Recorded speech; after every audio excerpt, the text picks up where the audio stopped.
On the timetable, can the leader now rule out Parliament having to debate the Brexit chaos between Christmas and Hogmanay? Mr. Speaker, can we have a debate on the ministerial code and whether it should be strengthened to ensure that ministers' statements on social media are accurate and truthful? I ask because the Leader of the House yesterday claimed on Twitter that the accelerated licensing of vaccines in the UK was made possible by us leaving the European Union.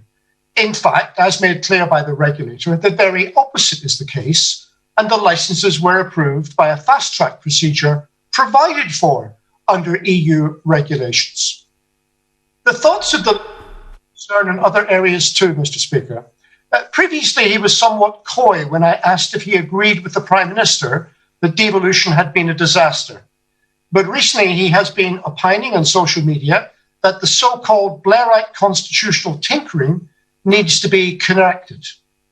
Given that the principal constitutional change of the Blair government was devolution, I presume it is this that he has in his sights. If the UK government is about to reverse a policy of more than 2 decades, surely this Parliament ought to debate the matter.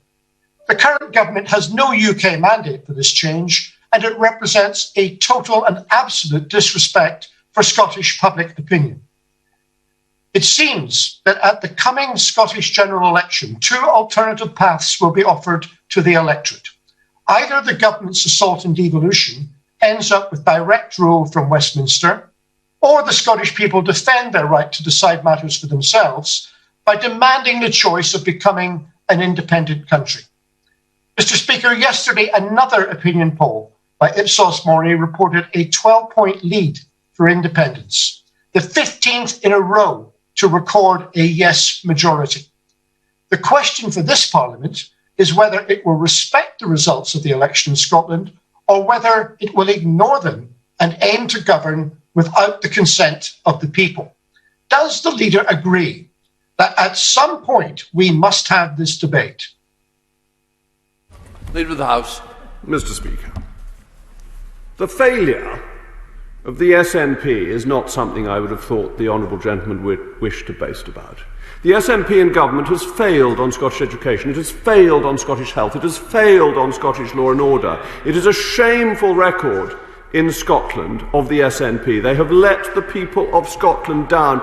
And, Mr. Speaker, the honourable gentleman loathes genuine elections because in 2014 he lost. L-O-S-T, lost. He had an election and it was going to be for a generation. And the generation has hardly lasted 6 years before he quotes opinion polls. Opinion polls aren't proper elections where people go out and put their cross and put it in a ballot box.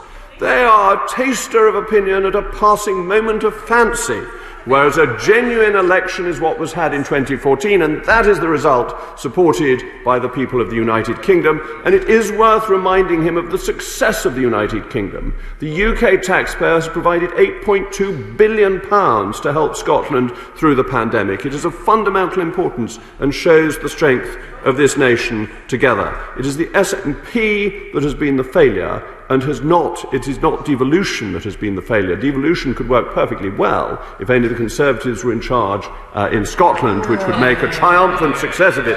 And if you don't believe me, you just have to look at how well London was run when it had a Conservative mayor, and what a hash is being made of it by a Socialist mayor. To come to the issue of Brexit and the vaccine, why is it that the UK has managed to approve this vaccine and our friends in Germany, France, Italy, Spain, etc. have not? Do you think it might just be because we're leaving the European Union and we're taking back control, we're able to crack on, and now we see the European regulator who doesn't think we should have done it in the first place? They're a bit miffed. Why are they miffed? Because we got there first. That's absolutely splendid, and we should be proud of United Kingdom achievement.